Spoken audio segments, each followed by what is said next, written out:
RCN 90.7 présente Je veux te connaître.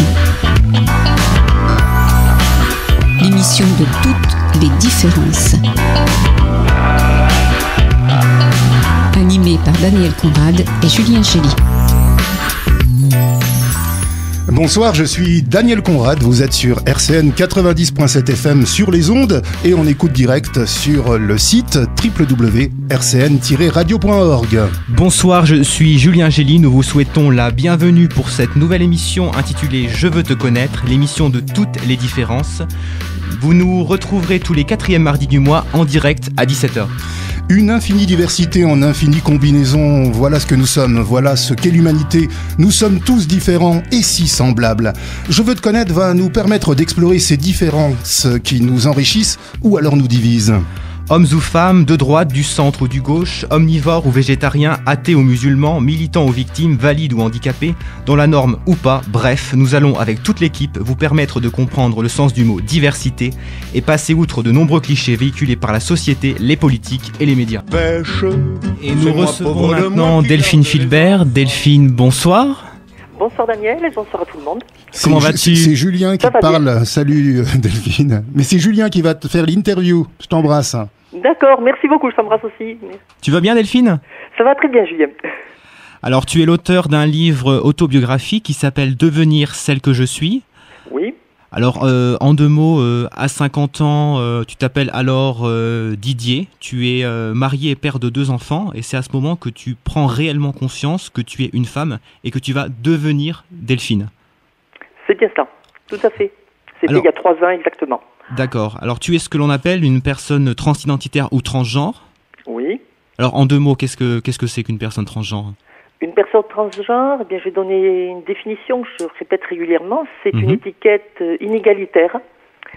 C'est-à-dire, c'est une étiquette qui est collée à des personnes qui expriment leur identité de genre de façon opposée à la binarité de la société, c'est-à-dire à l'opposé de ce qui est imposé par l'État, c'est-à-dire que si on a un pénis, on est un homme, mais si on a un vagin, on est une femme.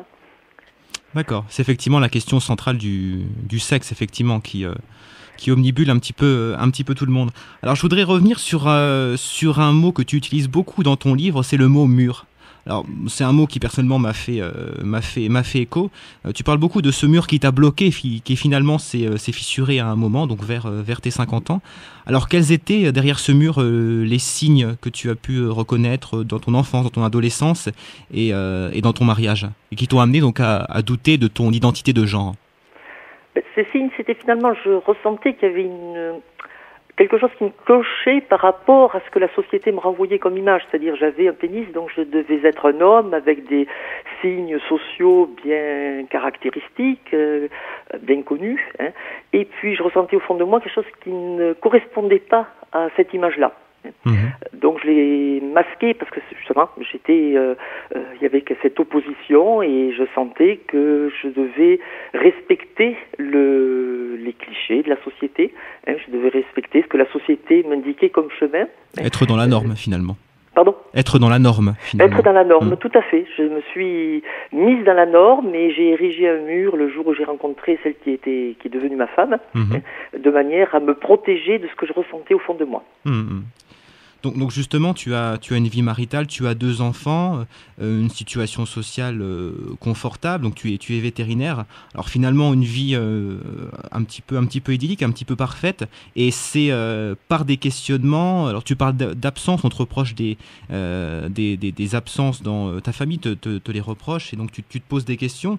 Peu à peu, ce mur va donc se craqueler, tu as des problèmes de couple, et à un moment, tu décides de parler à ta femme qui te comprend, qui t'affirme son soutien et qui te dit finalement je te soutiendrai quoi qu'il se passe, continue à faire quoi que tu découvres derrière ce mur. Voilà, continue à faire cette recherche. Bon, on verra que par la suite, on en reparlera justement de la suite. Et c'est par Internet que tu vas avoir ce déclic. Est-ce que tu peux nous l'expliquer en 2 mots ? Oui, le déclic avec le forum. Oui, alors le déclic, c'était pendant l'année qui a précédé ce déclic, je faisais des recherches. Je tapais régulièrement transsexuel parce que quand même je ressentais ça au fond de moi. C'était le mot qui était là, mais que je ne voulais pas reconnaître. Et puis j'ai eu la bonne idée de taper transsexuel avec la grande ville à côté de chez moi, qui était Bordeaux, tomber sur une association, et là ça a été le déclic. En quelques heures, ce mur s'est effondré, c'est-à-dire qu'en quelques heures, le temps de lire ce qu'était la transidentité, aller visiter le forum de façon anonyme et découvrir certains témoignages, certaines paroles, découvrir qu'il y avait des êtres humains derrière ce terme que j'avais rejeté, ça a été vraiment pour moi un déclic fantastique. Je me suis senti bien, et en même temps je me suis retrouvé plongé dans quelques mois très difficiles, parce que j'ai découvert que ça allait poser d'énormes problèmes dans ma famille. Justement, tu l'as dit, tu l'écris dans ton livre, à un moment c'est survivre ou mourir, et tu décides donc la survie, et tu anticipes déjà les conséquences familiales. Quelles ont-elles été avec ton épouse et tes enfants? La conséquence a été très rapide, parce que environ 3 semaines après avoir eu ce déclic, j'en ai parlé à mon épouse, qui de suite a refusé ce qu'il en était. Elle m'a dit que elle ne se sentait pas, elle ne voulait pas vivre avec une femme, qu'elle avait épousé un homme, donc elle était elle aussi dans les clichés classiques. Et puis j'ai peut-être pas su à ce moment-là utiliser des mots que j'utiliserai peut-être aujourd'hui, parce que j'ai progressé dans ma compréhension de l'affaire. Et de suite, elle a parlé de divorce, de séparation. Nous étions associés dans la même clientèle, donc de vendre mes parts de clientèle, et puis voilà. Et pour mes enfants, ça s'est effectué quelques semaines plus tard. Ça a été très difficile, parce qu'il a fallu que je leur explique en même temps qu'il y avait un divorce, donc une rupture familiale prononcée, alors ils devaient se douter qu'il y avait des choses qui n'allaient pas. Les enfants ne sont pas aveugles, mais c'est toujours difficile à vivre. Et en plus, je leur ai expliqué ce que je ressentais au fond de moi, et pour eux, ça a dû être une découverte terrible. Bien sûr. Et alors j'interviens, il y a un passage dans ton livre où je ne sais plus qui te demande, mais qu'est-ce qu'une femme pour toi? Et tu réponds, c'est ce que je ressens. Oui. Et c'était vraiment ça, c'était du ressenti, une certitude absolue en ressenti. Oui. C'est peut-être ça aussi qui a été difficile de faire passer à ta famille. Et même, j'allais dire, à tout le monde d'ailleurs. C'est très difficile de faire passer cette notion qui est liée à l'identité de genre. C'est-à-dire c'est très difficile de faire passer la notion qu'on a beau avoir une apparence physique masculine ou féminine, on ressent au fond de soi la sensation d'être plutôt soit féminine, soit masculine, si on est femme, si on a une apparence féminine. Et donc, faire comprendre à autrui ce qu'est son identité, ce qui est son être profond, ce n'est pas du tout évident. C'est d'ailleurs le cas dans d'autres recherches, dans notre quête d'identité. Et dans mon cas, c'est vrai qu'en plus, je l'avais tellement muré, je n'en avais jamais parlé, que pour mes proches, ça a été un coup de tonnerre, un coup de marteau sur la tête. Et justement, Delphine, quelles sont les étapes de la transition? Tu parles notamment dans ce livre d'une méfiance des équipes officielles que tu cites plusieurs fois. Est-ce que tu peux expliciter cette méfiance? Cette méfiance, c'est plus qu'une méfiance. Je les fuis et je les déconseille fortement. Tout simplement parce que l'élément de base, c'est que ces équipes dites officielles, que j'appelle autoproclamées, parce qu'elles n'ont rien d'officiel, vivent dans l'esprit de la transsexualité d'il y a un siècle, c'est-à-dire que l'on veut changer de sexe. C'est-à-dire qu'ils vivent dans la binarité de la société, dans le sens que pour être un homme, il faut avoir un pénis, pour être une femme, il faut avoir un vagin. Donc, et pour eux, il est inconcevable déjà à la base que si on a un pénis, on se sente femme. Donc ils ont déjà de la transphobie à ce niveau-là. Ensuite, ils ont des protocoles mis en place qui sont faits pour casser les personnes trans, pour les dégoûter d'exprimer leur identité de genre. Et ils se fichent complètement si ça doit amener à un suicide.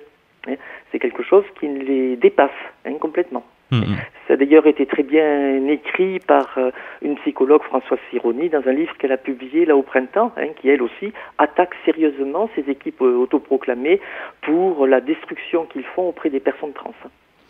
Alors justement, pour rebondir sur ce que disait Daniel un petit peu plus tôt, sur qu'est-ce qu'être une femme, est-ce que pour toi, est-ce que tu avais besoin de l'opération donc de vaginoplastie pour être totalement une femme? Alors, ce n'est pas pour être totalement une femme, c'était pour être moi, par rapport à ce que je ressentais. Parce que ce n'est pas le vagin qui fait la femme, comme ce ne sont pas les seins, c'est ce que l'on ressent au fond de soi, qui permet de s'identifier. Donc, la vaginoplastie, pour moi, je le ressentais comme nécessaire. Mais je ne me sens pas plus femme après qu'avant. Je suis toujours la même, et ça n'a changé que une apparence physique uniquement. Delphine, c'est Daniel. Donc le livre, enfin le témoignage que tu as publié aux éditions Max Milo, Devenir celle que je suis, donc par Delphine Filbert, est-ce que tu l'as envoyé à ta femme, enfin ton ex-femme, et à tes enfants, et est-ce que tu as des retours par rapport à ce témoignage qui est très fort, bouleversant, et en même temps d'une très grande pudeur? Merci pour les compliments. Mais oui, je leur ai envoyé, c'est évident. Pour moi, ça semblait évident que je leur envoie, qu'ils aient ce témoignage, qui venait plus de 2 ans après que l'on soit quitté, de manière à ce qu'ils puissent pas comprendre, mais suivre mon chemin, suivre ce qui s'est passé pendant ces années et peut-être arriver à accepter les changements induits en ma personne, et que peut-être un jour, au moins mes enfants, nous le retrouvions. Pour moi, c'est important. C'était important de leur faire parvenir. Et si tu avais des conseils à des jeunes filles qui se posent des problèmes sur leur identité, ou de jeunes garçons nés comme tels et qui se posent des questions sur leur identité de genre et sexuelle, vers quel organisme faut-il les conseiller? Alors, je dirais que première chose quand même, si vraiment ils sont dans une situation, s'ils sont en recherche, éventuellement contacter une association. Alors il y a beaucoup d'associations en France et il y a autant de façons de voir la transidentité qu'il n'y a d'associations. Oui. C'est malheureusement le cas. Cela va d'associations qui sont tout à fait pro-équipe autoproclamées jusqu'à des associations qui militent pour le respect des droits humains. Alors c'est toujours difficile. Via Internet, on peut plus facilement se rapprocher de certaines associations. Il y a 37 justement qui est à Nancy, qui est quand même une association ouverte de ce point de vue-là. Mais si jamais ils n'ont pas accès à Internet parce qu'ils sont très jeunes, etc., déjà au moins peut-être essayer de contacter une association locale plutôt trans que LGBT, parce que malheureusement souvent le monde lesbien, gay n'est pas très au courant de la transidentité et sont perdus face à ce sujet-là. Ensuite, éventuellement, il y a les forats. Il y a 2 forats importants dans la sphère trans sur Internet, qui peuvent les aider et qui servent de soutien. Je suis modératrice sur le forum des transidentités. On a régulièrement des personnes qui sont en recherche de questionnement et qui justement sont là, on les reçoit et on les aide à pas donner des conseils, parce que ça, je suis contre le fait de donner des conseils. Une personne doit se rechercher. Toute quête d'identité, c'est un questionnement sur soi. Pour moi, je pense que c'est la première chose importante à faire, c'est réfléchir et réfléchir. Tout ce qui peut être, dans le cas de la transidentité et des transformations physiques, ce n'est que du secondaire. L'important, c'est de savoir qui on est.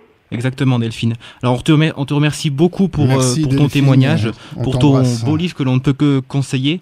Et oui, Devenir celle que je suis, aux éditions Max Milo, Delphine Filbert. Merci et gros bisous. Et on te souhaite tout le bonheur du monde. Merci à bientôt, Delphine.